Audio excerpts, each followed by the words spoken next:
Hello, welcome to Cable Magic, and we're going to talk about the Rg59 connector. This is an Rg59 connector here.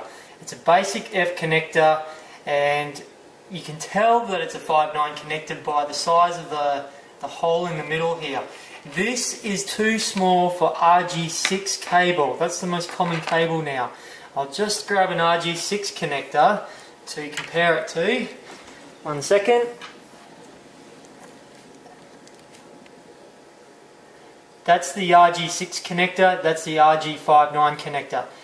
These are the connectors that you need, the one in my right hand, for all your new Rg6 cable and quad shield coax cable. If you've got older, thinner cable running through your house, this is the connector that you need. These will terminate onto your coax cable like so, and that's your standard digital connection that will connect to any digital antenna, digital splitter, digital wall plate. F-type is the new standard for digital TV reception. And so that's the Rg59 connector, and you can buy this from Cable Magic.